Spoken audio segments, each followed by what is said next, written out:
Hi hello ನಮಸ್ಕಾರ. ನಮ್ಮ ಚಾನಲ್ಗೆ ನಿಮಗೆ ಎಲ್ರಿಗೂ ಸ್ವಾಗತ. ಬಿಗ್ ಬಾಸ್ ಇಂದ ಬಂದ ಮೇಲೆ ಎಲ್ಲ ಕಂಟೆಸ್ಟ್ಗಳಂತೂ ತುಂಬಾನೇ ಬ್ಯುಸಿ ಆಗಿಬಿಟ್ಟಿದ್ದಾರೆ. ಅದರಲ್ಲೂ ಕಾವ್ಯ, ಗಿಲ್ಲಿ ಮತ್ತು ರಕ್ಷಿತಾ ಅಂತೂ ಕೇಳೋದೇ ಬೇಡ. ಎಲ್ಲಿ ನೋಡಿದ್ರು ಅವರದ್ದೇ ಹವಾ. ಸೋಷಿಯಲ್ ಮೀಡಿಯಾದಲ್ಲಂತೂ ಎಲ್ಲಿ ನೋಡಿದ್ರು ಅವರೇ ಇರ್ತಾರೆ. ಹಾಗೆ ಅವರು ಡೈಲಿ ಒಂದೊಂದು ಪ್ರೋಗ್ರಾಮ್ನ ಅಟೆಂಡ್ ಮಾಡ್ತಾ ಇದ್ದಾರಂತೆ. ಹಾಗೆ ಅವರ ಪರ್ಸ್ನಲ್ ಲೈಫ್ ಅಂತೂ ಕೇಳಲೇಬೇಡ, ಏನಕ್ಕೂ ಟೈಮ್ ಇಲ್ಲ ಅಂತ ಎಲ್ಲರೂ ಮಾತಾಡ್ಕೊಂಡಿದ್ದಾರೆ. ಊಟ ಮಾಡೋಕ್ಕೂ ಟೈಮ್ ಸಿಗ್ತಾ ಇಲ್ಲ, ಮನೆಯವ್ರ ಜೊತೆ ಟೈಮ್ ಸ್ಪೆಂಡ್ ಮಾಡೋಕ್ಕೂ ಆಗ್ತಾ ಇಲ್ಲ. ಬರೀ ಟ್ರಾವೆಲ್ಲು, ಪ್ರೋಗ್ರಾಮ್ ಅಟೆಂಡ್ ಮಾಡೋದು ಅದೇ ಆಗ್ಬಿಟ್ಟಿದೆ. ಗಿಲ್ಲಿ ಒಂದು ಇಂಟರ್ವ್ಯೂದಲ್ಲಿ ಹೇಳ್ಕೊಂಡಿದ್ದಾರೆ, ನನಗೆ ಬಿಗ್ ಬಾಸ್ ವಿನ್ ಆಗ್ತೀನಿ ಅಂತ ಅಂದ್ಕೊಂಡೇ ಇರಲಿಲ್ಲ. ವಿನ್ ಅಂತ ಹೇಳಿದ ತಕ್ಷಣ ಎಲ್ಲ ನಾನು ಪಾರ್ಟಿಸಿಪೇಟ್ ಮಾಡಿರೋ ಪ್ರೋಗ್ರಾಮ್ಗಳಲ್ಲಿ ರನ್ನರ್ ಅಪ್ ಆಗಿದ್ದೆ ಅಲ್ವಾ. ಇವಾಗ ವಿನ್ನರ್ ಅಂತ ತುಂಬಾ ಖುಷಿ ಆಗ್ತಾ ಇದೆ. ಆದರೆ ಖುಷಿ ಜೊತೆ ಭಯನೂ ಆಗ್ತಾ ಇದೆ. ಎಲ್ಲಿ ಏನು ಮಾಡ್ಕೊಂಡ್ಬಿಡ್ತೀನೋ, ಸರಿಯಾಗಿ ಡಿಸಿಷನ್ ತಗೊಳ್ಬೇಕು ಅಲ್ವಾ. ತುಂಬಾ ಒಳ್ಳೆ ಆಫರ್ಸ್ ಇರುವಾಗ ನಮಗೆ ಏನು ಮಾಡಬೇಕು ಏನು ಅಂತ ಗೊತ್ತಾಗಲ್ಲ. ಅದಕ್ಕೆ ಯೋಚನೆ ಮಾಡ್ತಾ ಇದ್ದೀನಿ, ಒಂದು ಮೂವಿ ಡೈರೆಕ್ಷನ್ ಮಾಡಬೇಕು ಅಂತ ನನ್ನ ತುಂಬ ಆಸೆ.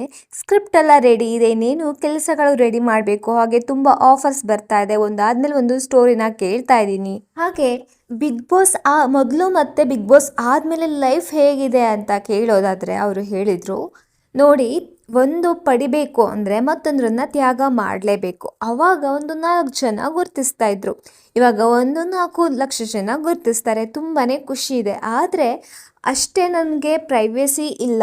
ಇಲ್ಲಿ ಹೋಗೋದಿದ್ರು ಬಾಡಿಗಾರ್ಡ್ನ ಕರ್ಕೊಂಡು ಹೋಗಬೇಕು, ಆ ಥರ ಆಗಿದೆ. ನನಗೆ ಒಂದೊಂದು ಸಲ ಅನಿಸುತ್ತೆ, ಈ ಸೆಲೆಬ್ರಿಟಿಗಳಿಗೆಲ್ಲ ಎಷ್ಟು ಕಷ್ಟ ಅಲ್ವಾ, ಪರ್ಸ್ನಲ್ ಲೈಫೇ ಇರಲ್ಲ ಅಂತ. ಆದರೆ ಏನು ಗೊತ್ತಾ, ಒಂದು ಪಡಿಬೇಕು ಅಂದರೆ ಇನ್ನೊಂದು ತ್ಯಾಗ ಮಾಡಲೇಬೇಕಲ್ವಾ. ಅದಕ್ಕೆ ಜನರನ್ನು ನಾವು ಎಂಟರ್ಟೈನ್ಮೆಂಟ್ ಮಾಡಬೇಕು ಅಂದರೆ ಇದೆಲ್ಲ ನಮಗೆ ಚಿಕ್ಕದು ಅಂತ ಅನಿಸುತ್ತೆ. ಹಾಗೆ ನಾವು ಬಿಗ್ ಬಾಸಲ್ಲಿ ಇದ್ದಾಗ ನಾನು, ರಕ್ಷಿತಾ, ರಘು ಎಲ್ಲರೂ ಟ್ರಿಪ್ಪಿಗೆ ಹೋಗೋಣ, ಎಂಜಾಯ್ ಮಾಡೋಣ.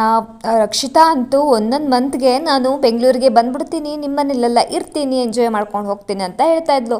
ಇವಾಗ ನೋಡಿ ಅವಳು ಎಷ್ಟು ಬ್ಯುಸಿ ಆಗಿಬಿಟ್ಟಿದ್ದಾಳೆ ಅಂತ. ಹಾಗೆಯೇ ಇವಾಗ ಇನ್ನೊಂದು ತಿಂಗಳೇ ಎಲ್ಲರೂ ಬ್ಯುಸಿ ಇರ್ತಾರೆ. ಆಮೇಲೆ ಎಲ್ಲರೂ ಸೇರ್ತೀವಲ್ವ, ಅವಾಗೆಲ್ಲ ಚೆನ್ನಾಗಿ ಮಾತಾಡಿಕೊಂಡು ಇರ್ತೀವಿ ಅಂತ ಹೇಳಿದ್ದಾರೆ. ಹಾಗೆ ನನಗೆ ಆಗ ಕಾಟೇರ ಫಿಲ್ಮಲ್ಲಿ ಆಫರ್ ಇತ್ತು, ಆದರೆ ನನಗೆ ಕಾಂಟ್ಯಾಕ್ಟ್ ನಂಬರ್ ಸಿಗದೆ ಸುಧೀರ್ ಸರು ನೀನು ಮಿಸ್ ಮಾಡ್ಕೊಂಡೆ ಕಣೋ, ನೆಕ್ಸ್ಟ್ ಯಾವುದ್ರಾಗಾದ್ರು ಪಕ್ಕ ಕೊಡ್ತೀನಿ ಅಂತ ಹೇಳಿದರು. ನಂತರ ಇಲ್ಲಿ ಇವಾಗ ಡೆವಿಲ್ ಸಿಕ್ತಲ್ಲ, ತುಂಬಾ ಖುಷಿ ಆಯಿತು.